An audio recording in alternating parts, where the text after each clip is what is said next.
트럼프가 앱스타인 파일과 관련해 나라 전체가 시끄러워지는 걸 보면서 나는 마음 한켠으로 그가 이런 일에 휘말리지 않기를 바랐다. 나는 머스크가 이 일을 쟁점화해서 나라가 시끄러워지는 것을 원치는 않았지만 그래도 지금 벌어지고 있는 상황에 대해선 차마 말을 안 할 수 없다.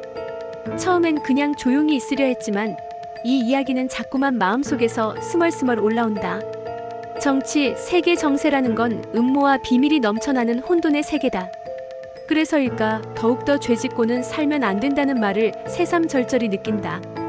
앱스타인이라는 사람은 정재계의 유력 인사들에게 아부하며 그들을 유혹했고 자신의 섬 그 아일랜드라 불린 그곳에서 환락의 파티를 벌였다. 그 파티엔 유명 인사들이 초대되었고 수많은 사람이 그곳에서 일탈을 저질렀다.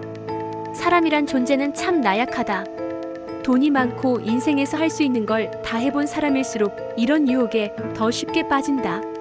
앱스타인 같은 사람을 멀리해야 함에도 불구하고 이미 모든 걸 가진 사람들은 더 자극적인 걸 쫓으며 그런 이들의 소나기에 들어가 버린다. 그런데 문제는 이 모든 걸 정치에 이용하고 선전에 활용하고 결국 표를 얻기 위한 도구로 삼는 이들이다. 트럼프 역시 처음엔 앱스타인 파일을 공개하겠다고 하며 정의로운 척했지만 정작 대통령이 된 이후엔 말을 바꾸었다. 처음부터 단지 선거용 카드였던 것이다. 자신도 연루되어 있으면서 마치 본인은 아무런 관련이 없는 듯 행동한 것이다. 앱스타인은 권력 있는 자, 돈 있는 자 모두를 포섭했다. 그래서 그의 자살조차도 믿을 수 없다는 이야기가 많다. 자살 당시 그의 목은 자연스러운 자살로 설명될 수 없는 방식으로 꺾여 있었다. CCTV는 꺼져 있었고 감시관은 졸고 있었다. 누가 보아도 말이 안 되는 상황이다. 게다가 앱스타인은 지인들에게 난 꼭 살아남고 싶다. 누군가 나를 죽일지도 모른다고 여러 번 말한 적도 있다. 이 사건은 너무나도 많은 이들이 얽혀있기에 결국 파일은 완전히 공개되지 않았다. 이름이 알려진 유명인, 돈이 많은 사람은 다 걸려있다고 보면 된다. 미국뿐 아니라 영국의 왕실 인사, 전직 대통령들까지. 권력이 클수록 부가 많을수록 더 깊이 걸려 있었다. 그렇기에 이 사건은 단순한 스캔들이 아니라 현대 정치와 권력의 뿌리를 흔드는 엄청난 사건이다. 그런데 지금 트럼프는 이 사건을 덮기 위해 오히려 엽기적인 방식으로 관심을 돌리고 있다. 최근엔 오바마 대통령이 잡혀가는 패러디 영상까지 올렸다고 한다. 앱스타인 관련 내용은 절대 올리지 말고 그 외의 모든 것을 다 퍼올리라고 했다는 말까지 들린다. 정말이지 세상이 어디까지 망가질 수 있는지 보여주는 장면들이다. 그 패러디 속에서 트럼프는 오바마가 경찰에게 체포당하는 장면을 지켜보며 싱긋 웃고 있었다. 백악관에서 둘이 마주 앉아 있다가 경찰 5명이 들이닥쳐 오바마를 바닥에 엎드리게 하고 수갑을 채우며 감옥에서는 오렌지색 죄수복을 입은 모습까지 연출되어 있었다. 더 충격적인 건 이걸 트럼프가 직접 만들어 올렸다는 것이다.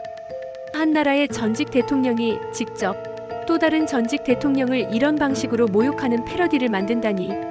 아무리 세상이 체면이 없는 시대라지만 이렇게까지 망가져야 하나? 도대체 무엇을 위해서? 누구를 위해서? 서로에게 이토록 깊은 상처를 주면서까지 감춰야 할 이유가 있는 것일까? 사람은 돈이 많고 권력이 클수록 하고 싶은 것을 다 해보게 된다. 불행하게도 그 힘을 타인을 위해 혹은 나라를 위해 쓰는 이는 극히 드물다. 나는 일론 머스크만큼은 다르다고 믿는다. 그의 마음속에는 인류와 미래를 향한 고민이 자리 잡고 있다고 생각한다.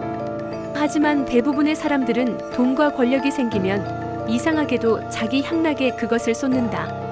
사실 돈이 없어서 시도조차 못했을 뿐 마음속 욕망은 누구나 비슷하다. 철학과 인류를 이야기하는 이들은 대부분 가난한 사람들이었다. 예수도 석가도 공자도 그랬다.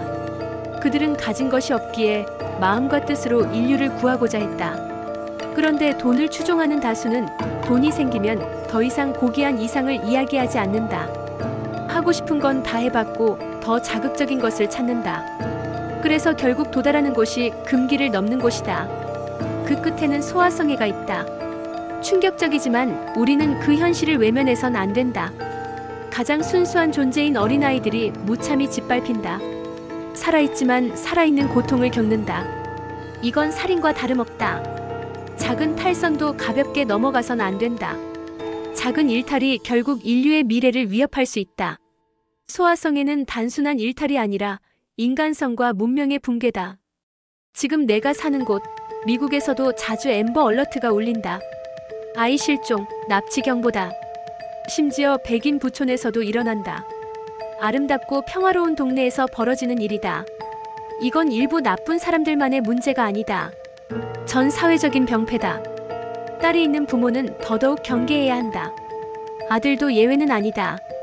홍석천 씨는 어린 시절 당한 트라우마 때문에 성 정체성이 바뀌었다고 고백했다. 그 고통을 누가 가늠할 수 있을까? 이제는 일반 시민들도 이런 범죄에 노출되는 시대다. 그런데 정재계 권력자들은 그들은 훨씬 쉽게 그런 짓을 저지를 수 있다. 앱스타인 사건은 그 전형이다. 나라를 바로 세워야 할 자들이 범죄자와 결탁해 섬에서 혹은 궁전 같은 저택에서 법을 무시하고 죄 없는 어린이들을 유린했다. 그리고는 아무 일 없던 듯 웃고 법을 말한다. 그런 자들이 법을 지킬 리 없다. 그들이 있는 한 이 나라는 제대로 설 수 없다. 그래서 앱스타인 파일은 반드시 공개되어야 한다. 국민은 알아야 한다. 누가 정의를 세울 자격이 있고 누가 나라를 망치고 있는지를. 공직자가 바로 서야 그 아래 있는 국민들도 바로 설 수 있다. 로마가 왜 망했는가? 도덕을 잃은 공직자, 타락한 엘리트들이 넘쳐났기 때문이다. 미국이 계속 번영하길 바란다. 그러나 이 문제를 덮는다면 미국의 미래는 썩은 기둥 위에 세워지는 셈이다. 이 진실은 반드시 드러나야 한다. 그것이 정의이며 아이들의 눈물에 대한 최소한의 응답이다.